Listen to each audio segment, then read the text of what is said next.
Welcome to our channel, where we unravel the complexities of contract management and dive into the intricacies of the FIDIC Yellow Book. Today, we're exploring a crucial aspect of project contracts, Clause 15.4, a key provision that guides us through the financial settlements post-contract termination. Are you a professional navigating the challenging landscape of contract management, or perhaps a student eager to understand the depths of the FIDIC Yellow Book? You're in the right place. Our channel is dedicated to breaking down these complex topics into digestible, informative segments. In this video, we'll dissect Clause 15.4 step by step, exploring its implications, its interplay with other clauses, and its practical applications in real-world scenarios. Our goal is to provide clarity and insight, helping you master the nuances of contract management.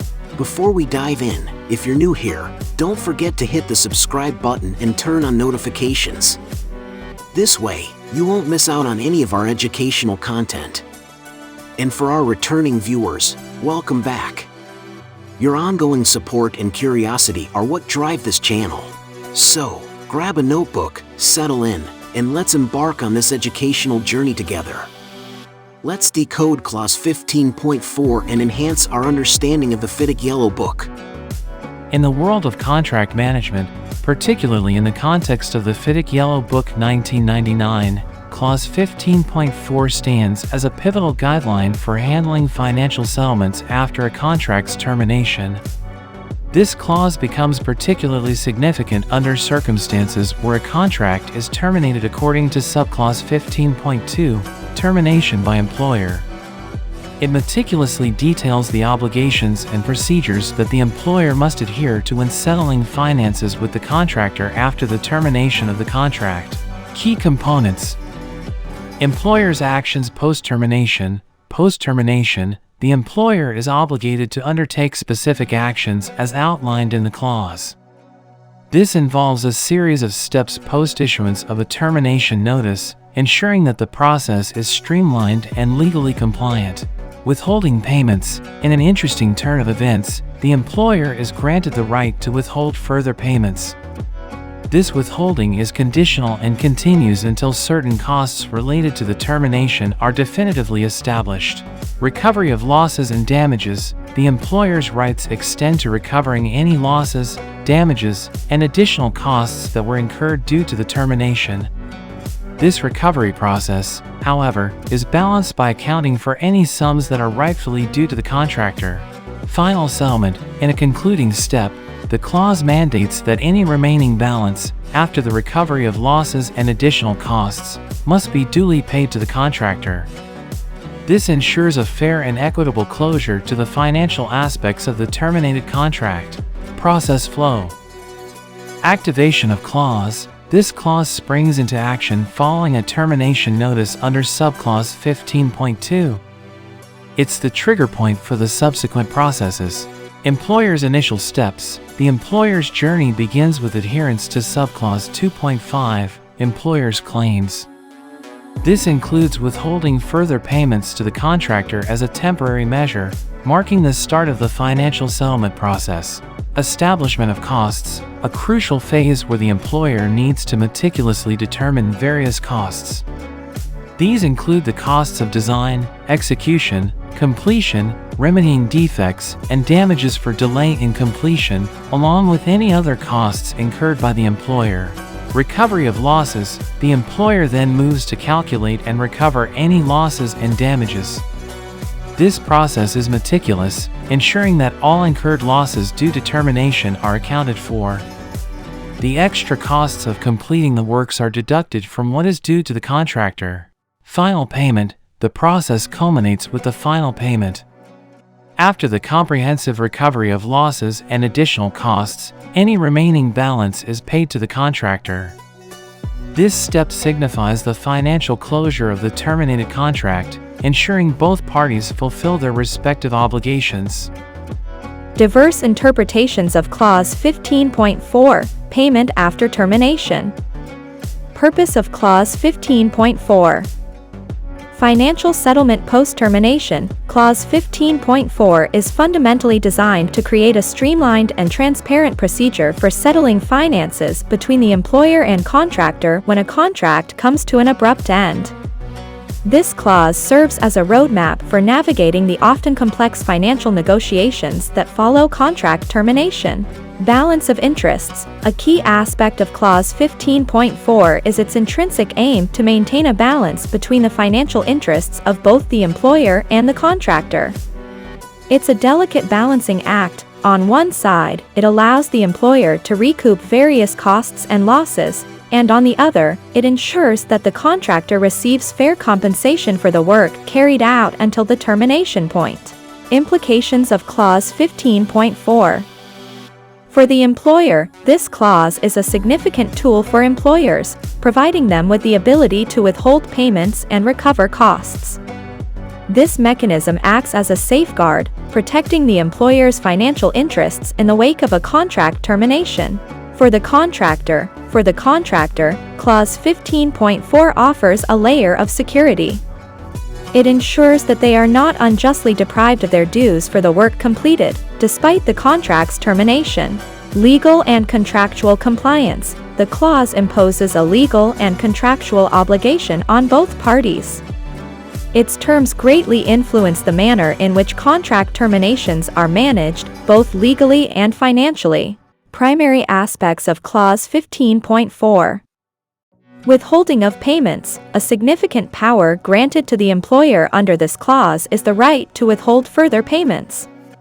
This step is critical until the associated costs with the termination are fully established and agreed upon.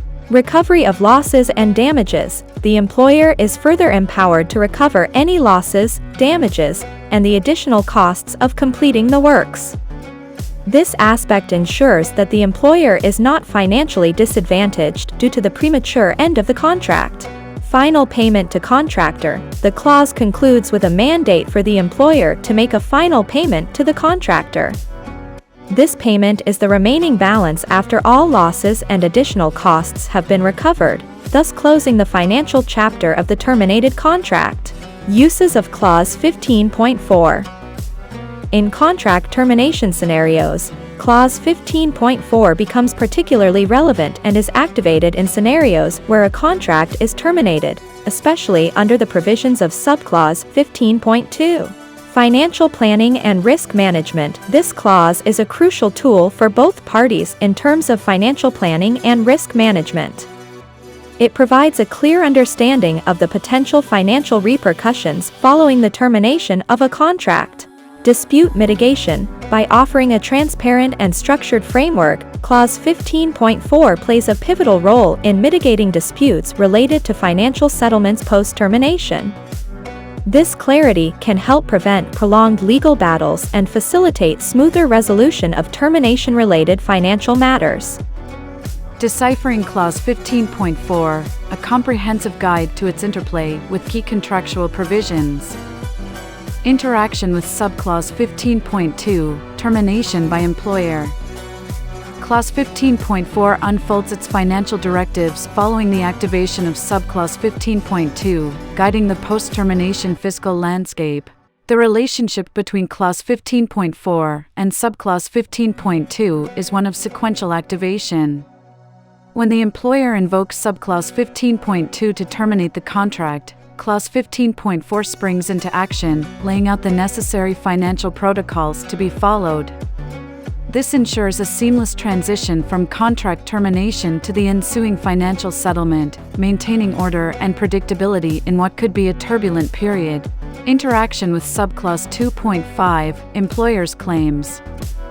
In the wake of contract termination, Clause 15.4 intertwines with Subclause 2.5, paving the way for addressing employers' claims in the financial settlement. Clause 15.4 and Subclause 2.5 work in tandem, particularly in the context of contract termination. This interaction is critical as it allows the employer to process their claims in accordance with the established financial settlement procedures.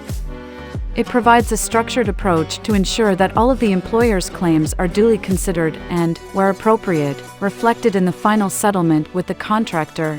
Interaction with Clause 20, Claims, Disputes, and Arbitration. The financial determinations under Clause 15.4 may traverse the path to Clause 20, spotlighting the dispute resolution mechanism.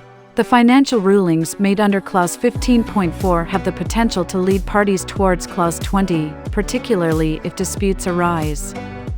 This clause is crucial as it offers a designated mechanism for resolving disagreements related to the financial aspects post-termination. It underscores the importance of having a formal dispute resolution process in place, which can be particularly valuable in navigating the complexities of financial settlements post-contract termination. Interaction with Clause 16.3, Cessation of work and removal of contractors' equipment. Post-termination, as Clause 15.4 navigates the financial settlements, it concurrently aligns with Clause 16.3, dictating the contractor's cessation of work and site clearance. The financial settlements dictated by Clause 15.4 are not just about numbers, they are intrinsically linked to the physical realities of contract termination, as covered by Clause 16.3. This clause governs the practical aspects of the contractor's cessation of work and the removal of equipment from the site. The interplay between these clauses ensures that the financial and physical unwinding of the contract occurs in a coordinated and orderly manner, reflecting the comprehensive nature of contract termination processes. Main points to keep in mind when employing Clause 15.4, Payment after termination. Triggering event. Recognize the specific circumstances under which Clause 15.4 is activated. It comes into play following the termination of a contract, especially under the conditions outlined in Subclause 15.2, Termination by Employer. Understanding this triggering event is crucial for the correct application of the clause. Employer's right to withhold payments. It's important to understand that the employer has the right to withhold further payments to the contractor temporarily. This withholding is contingent upon the full establishment of costs related to the contract termination. Cost assessment. Employers must be vigilant in assessing various costs associated with the termination. These include, but are not limited to, costs of design, execution, completion, remedying defects, and damages for delay in completion. Accurate assessment is key to a fair financial settlement. Recovery of losses and damages. The employer is entitled to recover any losses, damages, and additional costs incurred due to the termination. This aspect should be carefully factored into the final financial settlement, ensuring that all relevant costs are accounted for. Final settlement with the contractor.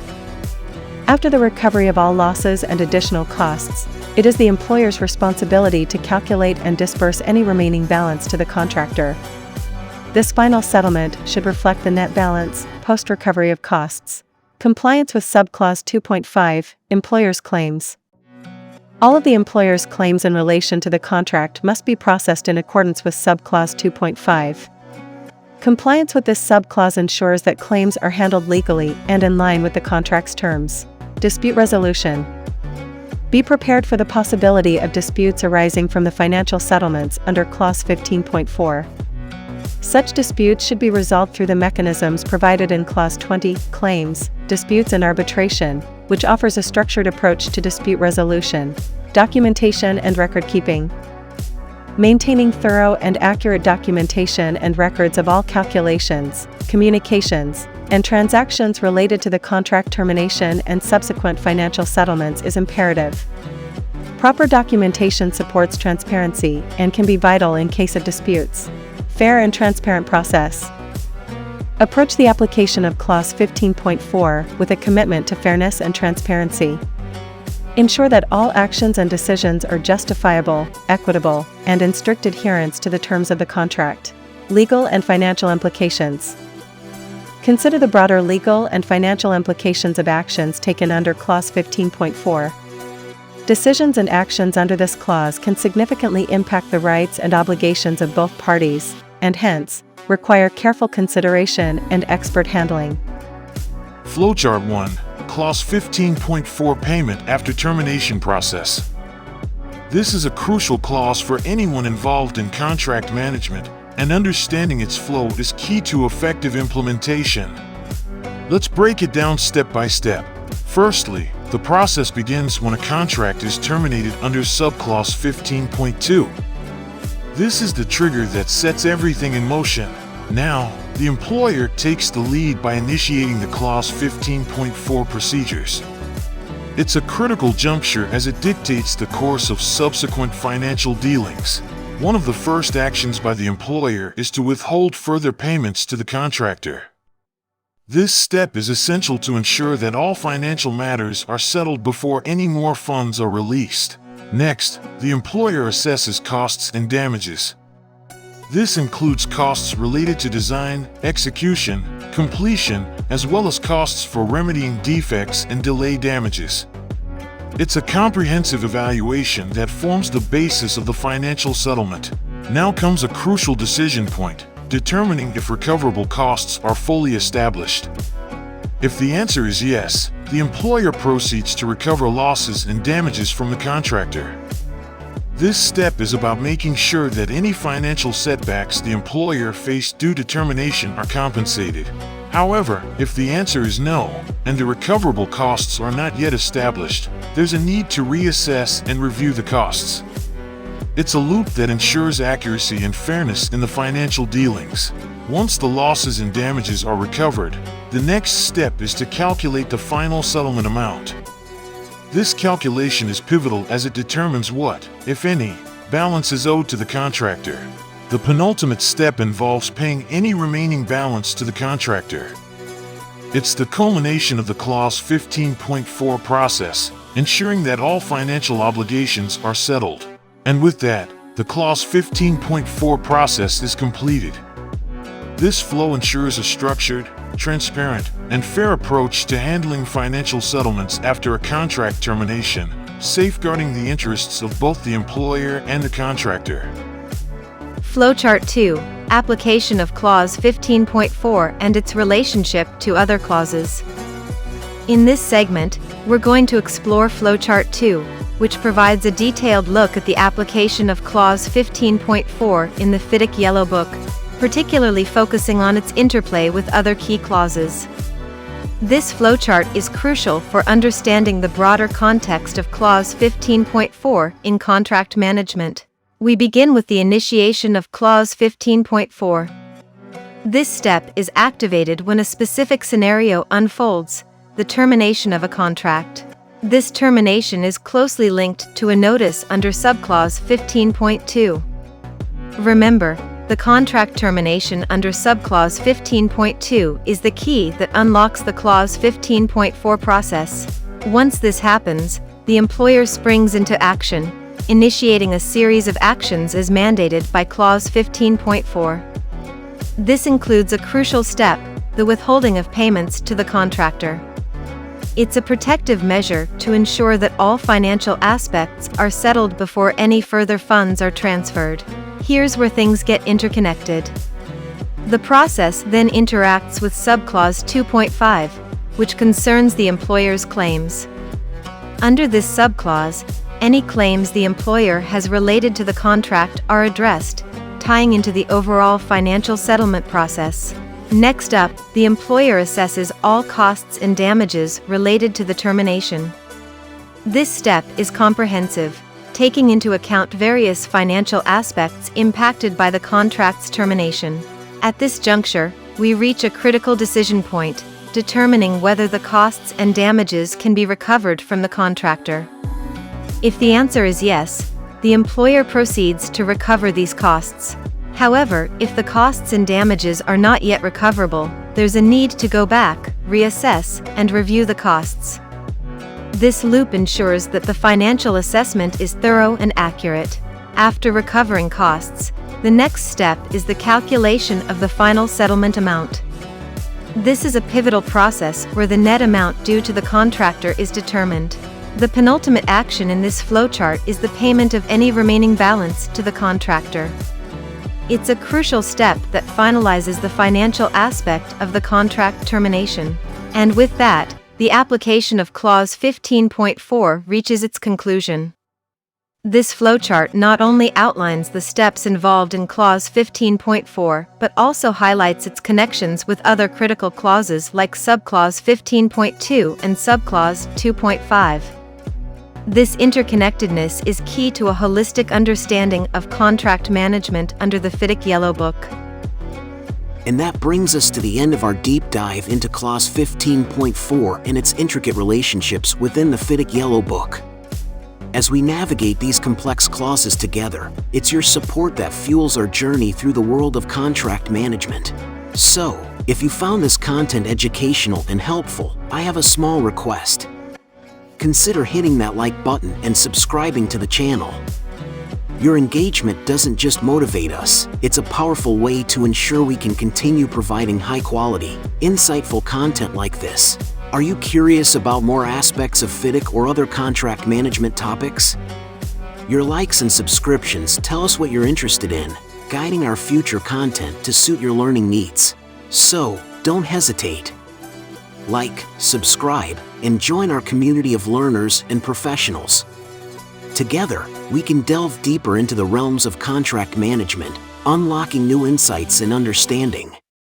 Stay tuned for more content, and thank you for your incredible support.